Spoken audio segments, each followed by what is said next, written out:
پښتنو ورونو، الله تعالی د هغه کام حالت نه بدلوي تر څو یې چې په خپله د بدلولو کوشش نه کوي. ورونو ویښ شئ، لر او بر زموږ خلاف یو غټ سازش شروع دی.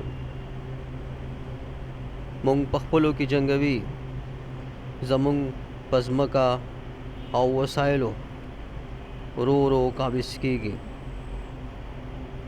نن د پاکستان په پښتونخوا کې د ترین جدون لودي غوندې پښتانه ځان ته په فخر سره هندکیان وایي او په هندکو ژبه کې ځان ته نظام تعلیم غواړي. صرف نظام تعلیم نه، ځان ته خپله صوبه غواړي. ورونو دغه شان په افغانستان کې چې پښتنو آباد کړی ملک دی، نن د پښتنو کم او د نورو واک زیات دی. په افغانستان کې زموږ ډیرو پښتنو خپله پښتو ژبه پرېښودې ده او دري شروع کړې ده. آخر څوک دي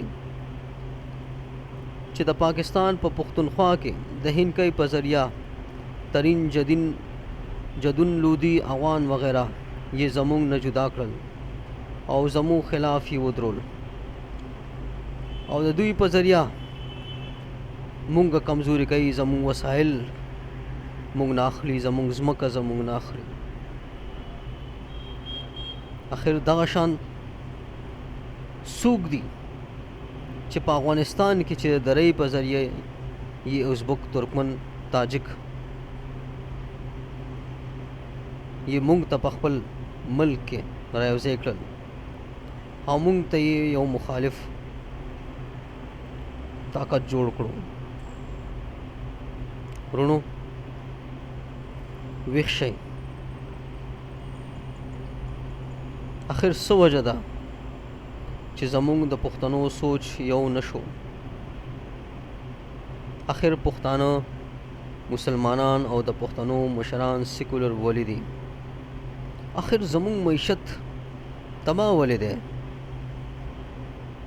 موږ پښتانه د ساينس او ټکنالوژۍ نه تېښته ولې کوو؟ ورونو د دې سوالونو او د دې په شان نورو سوالونو جوابونو راوستو دپاره او د دې مسایلو حل دپاره مونږ یو څو د پښتون کام عاشقان د ډاکټر خان تحریک په نوم رايوځای شوي یو.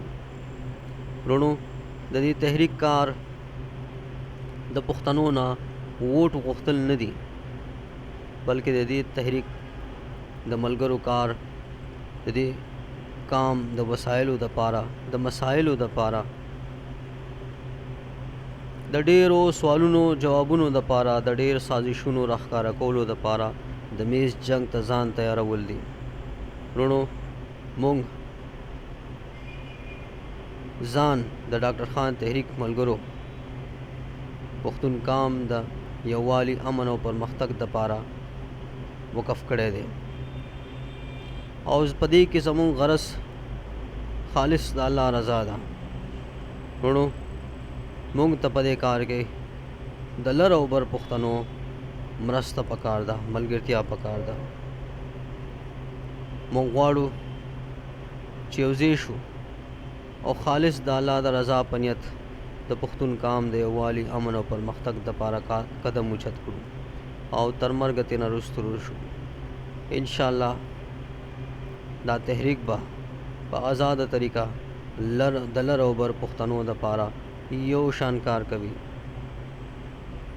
مونږ د لر او بر پښتانه یو زمونږ ژبه یو ده، زمونږ ډي این اے جینز یو دی، مونږ یو الله تعالی پیدا کړي یو، مونږ بیا ولې جدا یو؟ ورونو الله تعالی دې په مونږ رحم وکړي، الله تعالی دې مونږ یو کړي. آمین.